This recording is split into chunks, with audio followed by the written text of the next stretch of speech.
La Guinée vit toujours au rythme de la contestation. Le projet de réforme constitutionnelle du président Alpha Condé ne passe pas. L'opposition l'accuse de vouloir la modifier pour briguer un troisième mandat. Lui laisse planer le doute. Pour en parler à mes côtés, Cellou Dalein Diallo, bonsoir. Vous êtes chef de file de l'opposition guinéenne. Merci à vous d'avoir accepté notre invitation. Le FNDC, le Front National pour la défense de la Constitution, a suspendu les manifestations pour le moment. Ce mercredi se tient une marche funèbre en hommage aux manifestants qui ont été tués ces dernières semaines. Est-ce que ce sera une occasion pour vous de reprendre justement la contestation ? Oui, il faut rappeler que la première semaine de manifestation, nous avons eu droit à une répression sanglante. Aujourd'hui, il y a un total de 13 citoyens qui ont perdu la vie, qui ont été assassinés à bout portant par les forces de l'ordre à Marella, à Mamou et surtout à Conakry.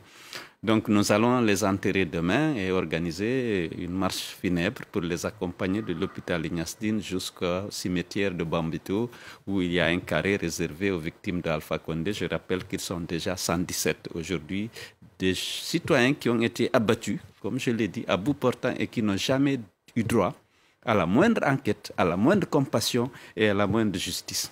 Alpha Condé a appelé ces dernières semaines à faire la lumière sur ces morts. Est-ce que pour vous, ça serait peut-être sa volonté d'essayer de comprendre ce qui s'est passé ou pour vous, pas du tout? Non, pas du tout. Je ne pense même pas parce qu'il a pris déjà des engagements à l'occasion des dialogues politiques. Le gouvernement s'est engagé à diligenter des enquêtes sérieuses pour identifier les auteurs de ces crimes. Il n'a jamais voulu. Le premier conflit qu'il a eu avec Maître Sako, le ministre de la Justice qui a démissionné récemment, c'est lorsque celui-ci a voulu mener des enquêtes pour identifier les auteurs des crimes commis lors des manifestations politiques.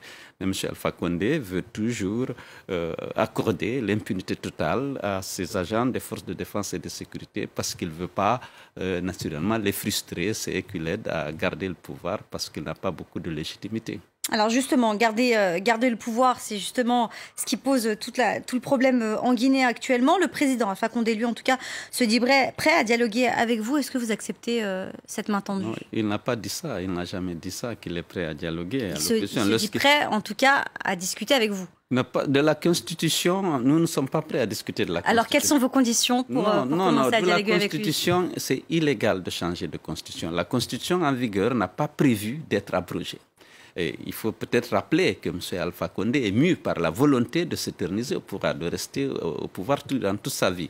Alors, attendez, je finis. Alors, la Constitution en vigueur a verrouillé systématiquement les dispositions relatives à la durée et au nombre de mandats. C'est-à-dire que ces dispositions-là ne peuvent pas faire l'objet de modification. La modification pour un troisième mandat. La parade mais que pour M. l'instant, Alpha on le Condé disait. et lui-même ont trouvé, c'est de dire, bon, si on change de constitution, eh bien, les compteurs seront à zéro. En moment, j'aurai le droit de briquer un troisième, un quatrième mandat. Bien sûr, mais la nuance, si je peux me permettre, pour que nos téléspectateurs comprennent bien, c'est que pour l'instant, le doute plane sur le contenu de cette nouvelle constitution, j'entends bien. Est-ce que justement, cette main tendue qu'il vous fait ne serait pas l'occasion de lever le doute et de comprendre ce qui se trame justement derrière ce référendum? Il y a un doute. M. Alpha Condé a instruit son ministre des Affaires étrangères de saisir tous les ambassadeurs en poste à l'étranger pour leur demander d'aller convaincre les institutions et les gouvernements auprès desquels ils sont accrédités qu'il faut une nouvelle constitution en Guinée. Et le ministre des Affaires étrangères a écrit une lettre à tous les ambassadeurs leur demander de faire cet exercice. Et les éléments de langage leur avaient été communiqués à cet effet. Ensuite, lorsqu'il était récemment aux États-Unis, il a invité les Guinéens à se préparer pour le référendum.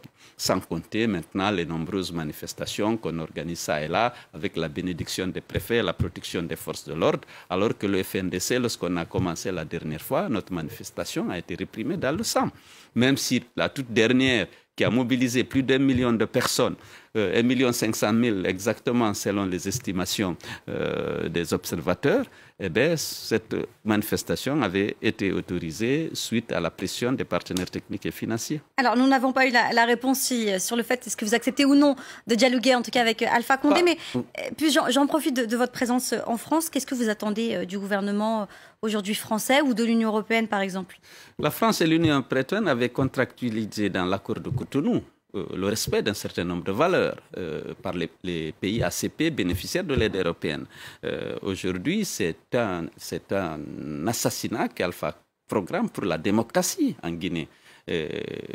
D'abord, il va violer la Constitution parce que cette constitution n'a pas prévu de disposition pour être abrogée tant qu'il y a la continuité dans le fonctionnement des institutions de la République. Et d'autre part, s'il veut une présidence à vie, alors que le pays n'a connu 2 présidences à vie, celle du président Sékou Touré, celle du général Lansana Conté. Lui aussi, il veut s'octroyer une présidence à vie, alors que le législateur a pris soin de rendre intangible la disposition relative au nombre de mandats du président de la République.